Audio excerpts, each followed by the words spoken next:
Good morning second year commerce. This is the money banking class part 78। आज हम लोग एक नया चैप्टर स्टार्ट कर रहे हैं, न्यू इकोनॉमिक लिबरेशन पॉलिसी।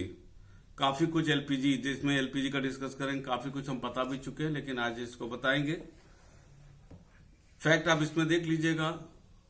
और बाकी जब हमारा देश 1947 में आजाद हुआ, हमारी पूरी इकोनॉमिक स्ट्रक्चर डिस्टर्ब हो चुका था। गरीबी, ज्यादातर लोग गरीबी रेखा के नीचे थे। एक ओल्ड मेथड एग्रीकल्चर सिस्टम था। इंडस्ट्रीज का नामो निशान फिलहाल नहीं था, एकाध थोड़ा बहुत छोड़ करके। पूरा एक तरह से तहस नहस हैप्चर्ड वे में हमको इकोनॉमी मिली थी। जब हमारे first prime minister mister Jawaharlal Nehru जब प्राइम मिनिस्टर हुए, उन्होंने काफी सोच विचार करके हमारी इकोनॉमी जो एक एडॉप्ट किया, that is the mixed economy. Mixed economy में जो है उन्होंने ज्यादा जो इन्फोर्स रखा, that is the socialist pattern economy.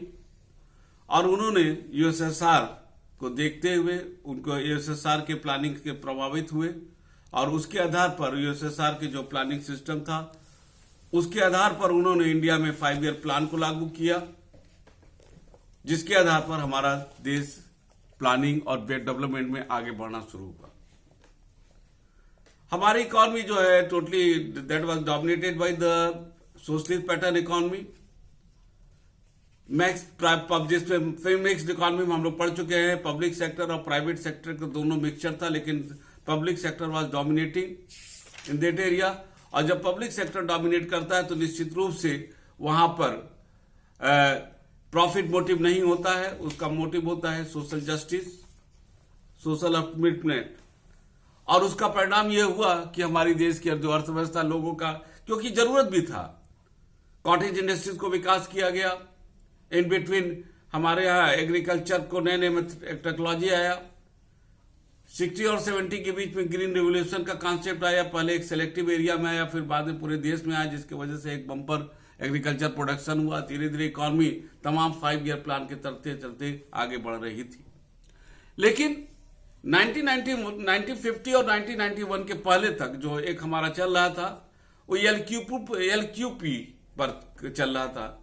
एलक्यूपी का मतलब हुआ आपका लाइसेंसिंग, क्यू फॉर कोटा और पी फॉर पब्लिक सेक्टर। एलक्यूपी कि टोटल जो मिक्स्ड इकोनॉमी में था, जो भी बिजनेस करने आता था उसको हर चीज के लिए गवर्नमेंट से लाइसेंस लेना, ज्यादातर तो डिस्ट्रिक्टेड था लाइसेंस लेना। लोग ज्यादा सामान न खरीद पाए, हर एक चीज के लिए कोटा निर्धारित कर दिया गया कि ताकि वो ज्यादा परचेजिंग ना हो पाए। और पब्लिक सेक्टर डोमिनेट कर रहा था। और पब्लिक सेक्टर, ज्यादातर पब्लिक सेक्टर के जो यूनिट थे, पीएसयू जिसको बोलते हैं, वो लॉस पे चल रहे थे, जिसका परिणाम हो रहा था कि हमारा जो बजट है वो डिफिसिट बजट आ जा रहा था।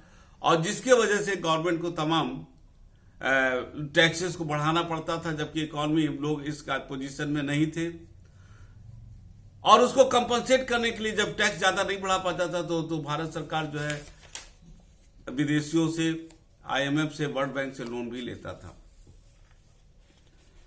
ठीक है, स्टार्टिंग में तो ये सब ठीक चला, लेकिन बाद में हर देश आगे निकल रहा था, हमारे देश में वो विकास नहीं हो पा रहा था।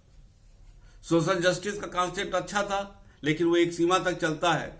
देश कर्ज में डूब गया। एक समय ऐसा आया कि मात्र 15 दिन के लिए फॉरेन एक्सचेंज फंड हमारे पास बचा रह गया। That was not good for the any economy कि 15 डेज के लिए हमारे पास फॉरेन एक्सचेंज फंड बचा था। देश का खजाना रिजर्व बैंक के पास खाली हो चुका था। देश एक गंभीर आर्थिक अवस्था में आ गई थी।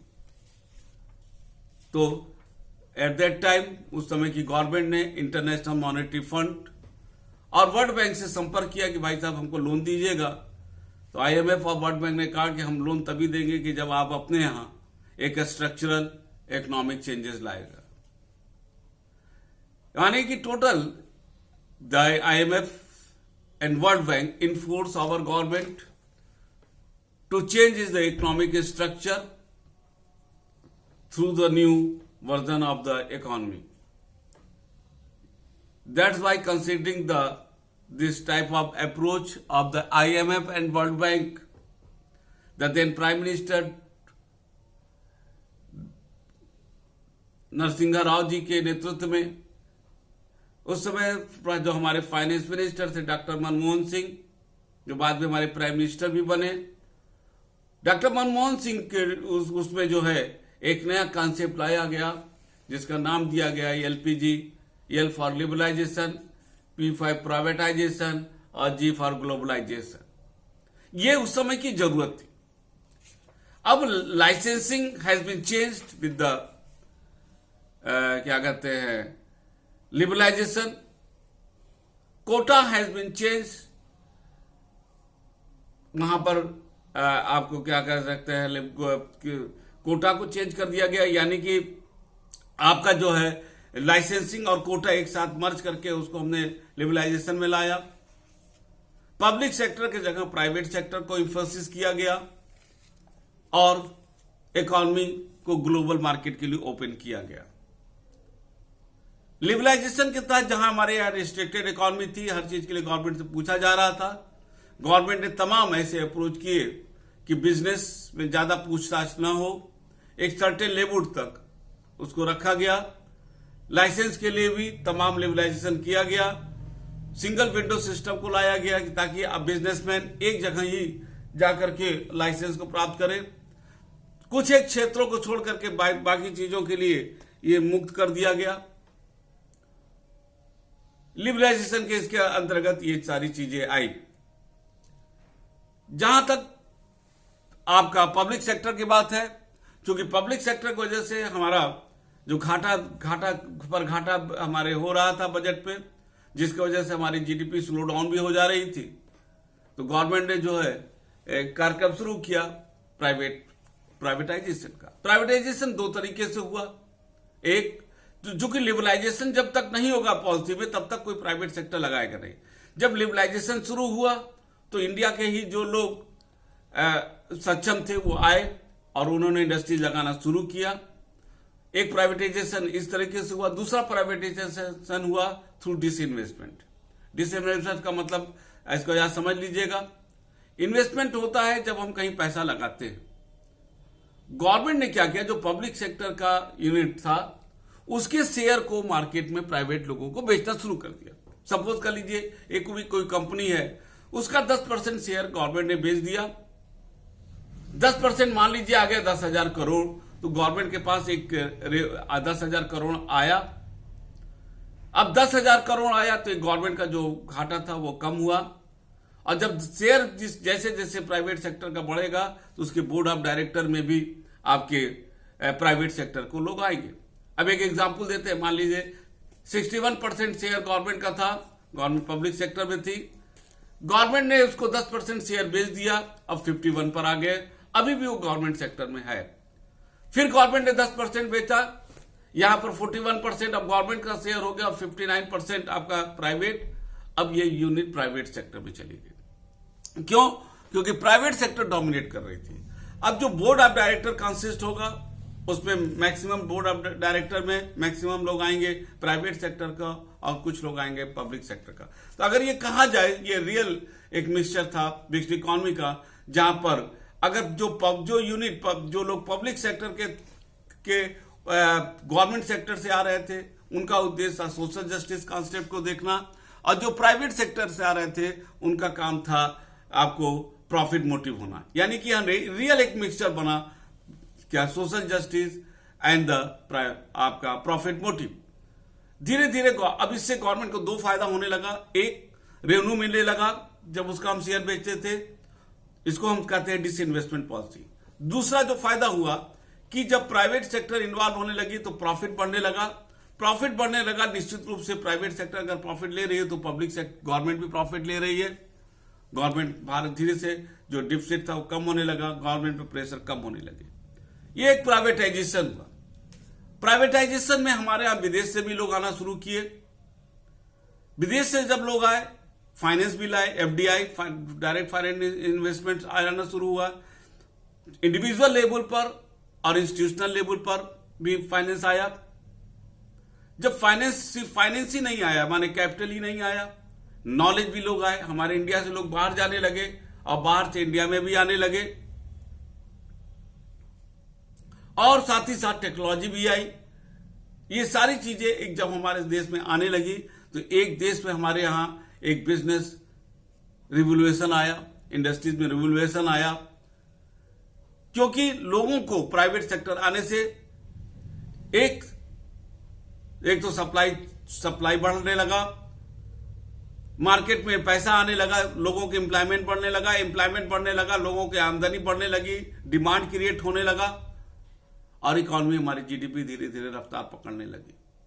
एक जब इकोनॉमिक और सोशल इन्वायरमेंट जब अच्छी तरीके से due to the liberalisation and privatisation ये आ गया तो हमारी इकोनॉमी धीरे धीरे ग्लोबलाइज हो गई। पूरा वर्ल्ड आज इस ग्लोबल इकोनॉमी के वजह से, चूंकि we are interacting with the other parts of the world, and naturally जब हम विदेश से हम अपनी इकोनॉमी जब ओपन करते हैं तो वहां पर निश्चित रूप से चाहे वो हमारे क्या कहते हैं नॉलेज हो, टेक्नोलॉजी हो या कैपिटल हो, इनफ्लो आउटफ्लो शुरू होता है, उससे इकोनॉमी निश्चित रूप से हमारी मजबूत होती है। निश्चित रूप से उसके आने की वजह से एक सोशल में भी चेंज आता है, standard of living, standard of thinking, एक पॉजिटिव इन्वायरमेंट इकोनॉमी में क्रिएट होता है और जिसका परिणाम हुआ हमारी इकोनॉमी ग्लोबलाइज्ड हुई और धीरे धीरे हम विश्व के अदर पार्ट में नजदीक में पहुंच गए। और अभी लेटेस्ट रिपोर्ट जो आ रहा है उसके बाद उसमें ये चीजें आई हैं कि by the end of the 2013 Indian economy will become the third largest economy in the world. Yes, there is so many drawback in our system, उसको दूर करने की एक अच्छी जरूरत है और निश्चित रूप से वो दूर होगा। दूर है इसको हम इस पर ही कहेंगे, दूर होने के कई क्या क्या कमियां हैं उसको कहेंगे। आज हमारे यहां मैक्सिमम पॉपुलेशन और एक अच्छा खासा शेयर हमारे इकोनॉमी, जैसे 3 पार्ट होते हैं, प्राइवेट सेक्टर, एग्रीकल्चर सेक्टर जिसको हम लोग प्राइमरी सेक्टर बोलते हैं, सेकेंडरी सेक्टर जो इंडस्ट्री से संबंधित होता है, टर्टियरी सेक्टर, सर्विस सेक्टर जो हमारे अदर जो ट्रांसपोर्ट कम्युनिकेशन इससे संबंधित होते हैं। एक दुर्भाग्य स्थिति यही रही कि हमारे मैक्सिमम पॉपुलेशन का अच्छे खासे लोग, एक अच्छा खासा पॉपुलेशन एग्रीकल्चर सेक्टर में है, लेकिन एग्रीकल्चर सेक्टर टोटल हमारे जीडीपी का 18% कंट्रीब्यूट कर रहा है। मैन्युफैक्चरिंग सेक्टर, सेकेंडरी सेक्टर, वो हमारी जीडीपी का अबाउट 30% कंट्रीब्यूट कर रहा है और maximum contribution that is 52% GDP में कंट्रीब्यूशन सर्विस सेक्टर कर रहा है। यहां पर आप देखो कि सर्विस सेक्टर बहुत मजबूत हो रहा है। एक इकोनॉमी का ये अगर खासियत है तो दोष भी है, क्योंकि चाइना की इकोनॉमी मूलतः एग्रीकल्चर सेक्टर से शिफ्ट होकर के मैन्युफैक्चरिंग सेक्टर में गई। About 55% of their China GDP was contributed by the manufacturing sector. तो वहां की इकोनॉमी एग्रीकल्चर से मूव करके इंडस्ट्री सेक्टर में आई, लेकिन हमारी इकोनॉमी एग्रीकल्चर से सीधे जंप लगा गई सर्विस सेक्टर में। उसका परिणाम हुआ कि जब मैन्युफैक्चरिंग सेक्टर आगे बढ़ता है तो सप्लाई बढ़ता है, लेकिन जब सर्विस सेक्टर आगे बढ़ता है तो सप्लाई चेन बढ़ता है, जिसका परिणाम हुआ कि मैन्युफैक्चरिंग सेक्टर उतना जबरदस्त नहीं बढ़ा जितना हमारा क्या कहते हैं सर्विस सेक्टर बढ़ा। और उसका परिणाम हुआ कि एक आर्टिफिशियल इन्फ्लेशन की स्थिति भी आई है, क्योंकि जैसे जैसे सप्लाई चेन बढ़ता है हर एक स्तर पर उसका कॉस्ट होता है जो हमारे कॉस्ट को बढ़ाता है और निश्चित रूप से वो महंगाई को जन्म देता है। ये सारी चीजें हुई और ये धीरे धीरे अब जरूरत होगा, चेंज भी हो रहा है। 2014 के बाद डॉक्टर मनमोहन सिंह के समय में काफी परिवर्तन हुआ। 2014 के जिसमें से स्पेशल इकोनॉमिक जोन को भी स्थापित किया गया। स्पेशल इकोनॉमिक जोन का मतलब होता है कि इंडिया में ऐसे यूनिट को स्थापित किया जाए, गवर्नमेंट एक क्लस्टर ऑफ लैंड डेवलप करती with all the necessary infrastructure facility, जिसके अंतर्गत जो भी एक्सपोर्ट ओरिएंटेड इंडस्ट्रीज लगाएगा उसको सारे infrastructure facility, tariff, tax concession उसको दिया जाएगा। एक ये हुआ कि हम एक्सपोर्ट ओरिएंटेड लगाएं, साथ ही साथ इंपोर्ट सब्स्टिट्यूशन इंडस्ट्रीज को स्थापित किया जाए ताकि जो डिपेंडेबिलिटी है ऑन द अदर कंट्री वो कम हो सके, क्योंकि जितना ज्यादा डिपेंडेबिलिटी रहेगी हमारा उतना ही इकोनॉमिक सिस्टम, इकोनॉमिक पॉलिसी दूसरे देशों पर निर्भर करेगा और हम अपने मन से अपने अकॉर्डिंगली नहीं कर पाते। ये 2014 से काफी तेज शुरू हुआ है। आज की संदर्भ में इस साल तो खैर तमाम जीडीपी को झटका लगा है ड्यू टू द कोविड-19, लेकिन आने वाले समय में हम एक पॉजिटिव अप्रोच रख सकते हैं और पॉजिटिव अप्रोच के तहत हम ये देख सकते हैं कि जो भी हमारी इकोनॉमी में दोष है वो दूर हो।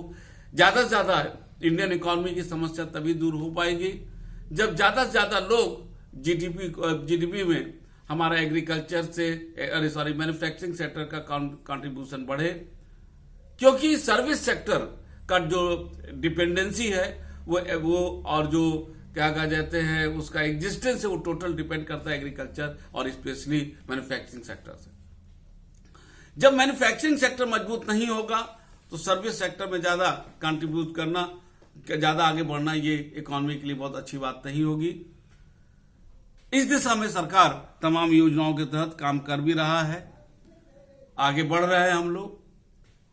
तो एलपीजी जो है हमारा एक ऐसा कार्यक्रम लेके आया कि जो पूरे देश में आज हम विश्व के महत्वपूर्ण देशों में गिने जाते हैं। इंडिया का एक से बना है।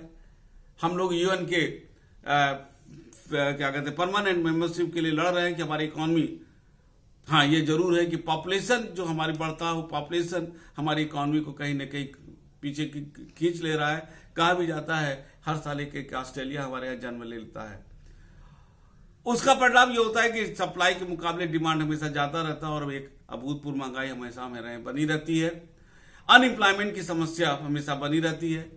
अनएम्प्लॉयमेंट की समस्या तभी दूर हो पाएगी जब हमारी इकोनॉमी मैन्युफैक्चरिंग सेक्टर की तरफ शिफ्ट करेगा। आज पढ़ा लिखा लड़का हमेशा चाहता है कि उसको नौकरी मिले, जबकि आज जरूरत सेल्फ डिपेंडेंसी का, सेल्फ रिलायंस का है, खुद से व्यापार करना, खुद से इंडस्ट्री लगाने का है।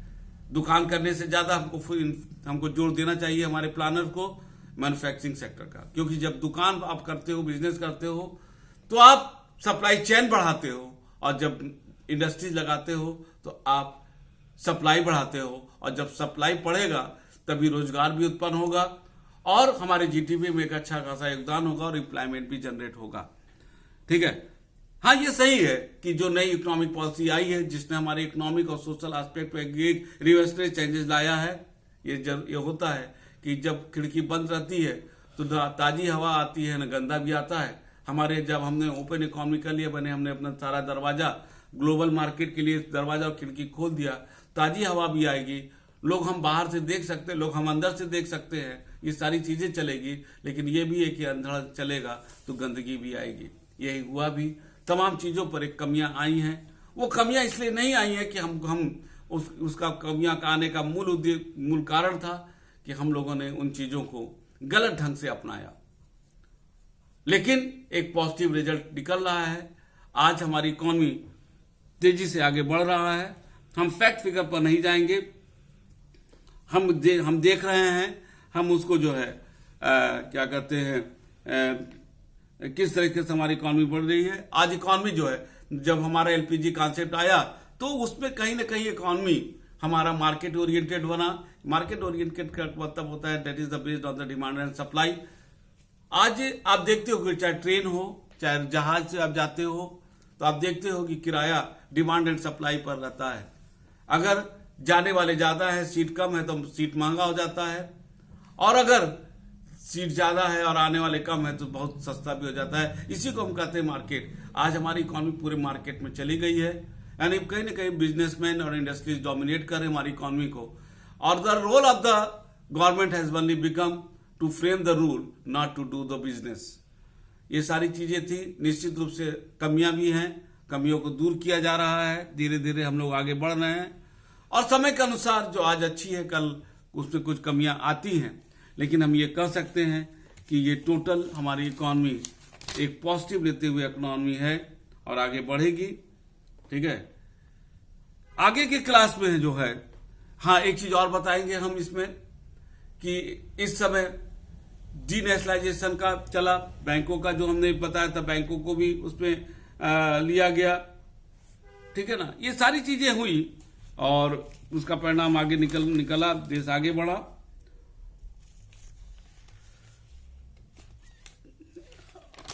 इसमें बस अगर हमसे कहा जाए कि अगर आपका कोई सजेशन आप दीजिए कि अब आप और क्या करना चाहिए, तो मेरा सजेशन अगर रहेगा वो ये रहेगा कि जो बैंक हैं और जो गवर्नमेंट सेक्टर के लोग हैं उनका बिहेवियर कहीं ना कहीं ब्यूरोक्रेट का हो जाता है, उसको चेंज करना पड़ेगा। कस्टमर और लोगों के प्रति एक सॉफ्ट रवैया अपनाना पड़ेगा। बैंक लोन के संदर्भ में प्रायोरिटी सेक्टर को फिक्स करना पड़ेगा और प्रायोरिटी सेक्टर में इंडस्ट्रीज, उद्योगों को ज्यादा महत्व देना पड़ेगा। जो थोड़ा सा हमको ज्यादा पीरियड के लिए लोन देना पड़ेगा और इंडस्ट्री सेक्टर को जो हमने बताया था ज्यादा लोन देना चाहिए और जो तमाम जो इंफ्रास्ट्रक्चर फैसिलिटी हैं उनको मजबूत करना पड़ेगा। ह्यूमन रिसोर्सेज डेवलपमेंट इंडेक्स पर हमको काम करना पड़ेगा। एजुकेशन, यस ये चल रहा है, स्किल डेवलपमेंट, एंटरप्रेन्योर डेवलपमेंट, तमाम गवर्नमेंट ऐसे प्रोग्राम ला रही है। स्पेशलाइज कॉलेजेस खोल भी रही गवर्नमेंट, ये सब सारी चीजें चल रही है, इन इंप्रूवमेंट को ध्यान रखना पड़ेगा। साथ ही साथ एक चीज मेरा जो सजेशन पर्सनल रहेगा कि रिजर्व बैंक ऑफ इंडिया को मजबूत किया जाए क्योंकि एनपीए बढ़ रहा है। बैंक का जो गवर्नमेंट का इंटरफेरेंस आरबीआई के वर्किंग में है उसको कम करना चाहिए ताकि वास्तव में आरबीआई एक ऑटोनोमस बॉडी के तहत काम कर सके। ये हमारा लेक्चर था, इसमें तमाम फैक्ट एंड फिगर है जो आपको पढ़ लीजिएगा। इस पर आपसे ये बोलना चाहेंगे कि यूट्यूब पर फर्स्ट ईयर के इकोनॉमिक्स क्लास में एलपीजी हमने और डिटेल में बताया भी है। अगर आप और डिटेल जानकारी लेना चाहते हो तो आप फर्स्ट ईयर में जिसमें एलपीजी का क्लास है, 1 या 2 क्लास में गया है, उसको आप देख सकते हो। उसमें मैंने काफी फैक्ट एंड फिगर दिया है। यहां पर भी तमाम फैक्ट एंड फिगर को छोड़ करके तमाम ऐसी चीजों को बताया है जो मुझे लगता है कि निश्चित रूप से आपके लिए बेनिफिशियल होगा। अब इस पॉइंट के साथ हम इसको क्लास को ओवर करते हैं। इस क्लास को एक ही लेक्चर में हम समअप करना चाहेंगे क्योंकि अदर चीजें हमने अपने लेक्चर में सारी चीजें बता चुके हैं और रेगुलर वे में जब से आप फर्स्ट ईयर से मनी बैंकिंग पढ़ रहे हो इसमें बहुत से पॉइंट हम रेगुलर बेसिस पे डिस्कस करते आ रहे हैं। कोई इसमें नया पॉइंट आपके नहीं है। अगला क्लास जो आपका आने वाला है संभवतः वो लास्ट क्लास होगा आपका, that is the E banking and modern banking services and facility. वो भी ऑलमोस्ट एक क्लास में हो जाना चाहिए, ठीक है ना। बस लास्ट क्लास के को छोड़ते हुए आज हम आपके साथ आपसे विदा लेते हैं। पढ़ते रहिएगा, बोर्ड एग्जामिनेशन है, उसको आप उसके लिए तैयारी कीजिए बोर्ड एग्जामिनेशन, क्योंकि इस साल काफी पढ़ाई का नुकसान हो चुका है आपका। ठीक है, लेक्चर हमारा फिर से पूरा सुनिएगा, स्टार्टिंग से सुनिएगा, निश्चित रूप से आपको ये मदद मिलेगा। बाकी जब आप क्लास में आइएगा तो हम आपको इसमें जो भी है आपका इसमें जो भी नहीं समझ में आ रहा है उसको मदद करेंगे। प्री बोर्ड नजदीक आ रहा है, उसकी भी आपको तैयारी करना है। सीरियस हो जाइए, पढ़िए और कोरोना के लिए कोरोना से बचते रहिएगा क्योंकि ये आपदा है। आपदा को हमको अवसर में बदलना है और अवसर पॉजिटिव रूप में लेना है। अब उसको सुरक्षित रहते हुए हमको आगे बढ़ना है क्योंकि समय नहीं रुक सकता, हम आप नहीं रुक सकते। ये आपदा आएगी और चली जाएगी। इस आशय के साथ विद ब्लेसिंग कि आपको आने वाला प्री बोर्ड अच्छे तरीके से हो। Good day and good bye.